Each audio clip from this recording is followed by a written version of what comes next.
উগান্ডার বুন্দিবুগিও জেলায় অজানা একটি ভাইরাস আতঙ্ক সৃষ্টি করেছে। স্থানীয়ভাবে এটি ডিঙ্গা ডিঙ্গা নামে পরিচিত, যার অর্থ নৃত্যের মতো কাঁপতে থাকা। এ পর্যন্ত এ ভাইরাসে অন্তত ৩০০ জন মানুষ আক্রান্ত হয়েছেন, যাদের বেশিরভাগই নারী ও কন্যা শিশু। ডিঙ্গা ডিঙ্গার প্রধান লক্ষণ হলো প্রচণ্ড জ্বর এবং জ্বরের ঘোরে অস্বাভাবিক কাঁপুনি। যদিও এখন পর্যন্ত এ ভাইরাসে কারোর মৃত্যুর খবর পাওয়া যায়নি, তবু রোগটি নিয়ে আতঙ্ক তৈরি হয়েছে। বুন্দিবুগিও জেলার প্রধান স্বাস্থ্য কর্মকর্তা ডাক্তার ক্রিস্টোফার জানান, অনেকেই স্থানীয় কবিরাজের ভেষজ ওষুধের সাহায্য নিচ্ছেন, যা এখনও বৈজ্ঞানিকভাবে কার্যকর প্রমাণিত হয়নি।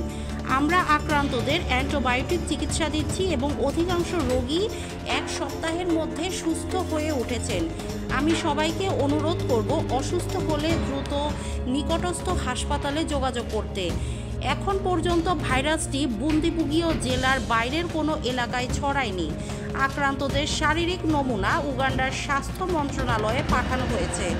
ডিঙ্গা ডিঙ্গার প্রাদুর্ভাব উগান্ডার নারীদের সামগ্রিক স্বাস্থ্য সংকটেই সামনে এনেছে। সরকারি পরিসংখ্যান অনুযায়ী সন্তান জন্ম দেওয়ার সময় প্রতি ১ লাখ নারীর মধ্যে ৪৪০ জনের মৃত্যু ঘটে। এর প্রধান কারণ অনিরাপদ গর্ভপাত, অতিরিক্ত রক্তক্ষরণ, সংক্রমণ এবং ম্যালেরিয়া বা হেপাটাইটিসের মতো রোগ। দেশটির নারীদের গড় আয়ু বর্তমানে ৫৮ বছর ৯ মাস, যা ২০০০ সালের তুলনায় ১৪ বছর বেশি। তবুও গর্ভধারণ ও সন্তান জন্মদানের সময় তাদের ঝুঁকি অনেক বেশি। স্বাস্থ্য বিশেষজ্ঞরা বলেছেন, ডিঙ্গা ডিঙ্গা মোকাবেলায় সময়মতো চিকিৎসা এবং জনসচেতনতা জরুরি।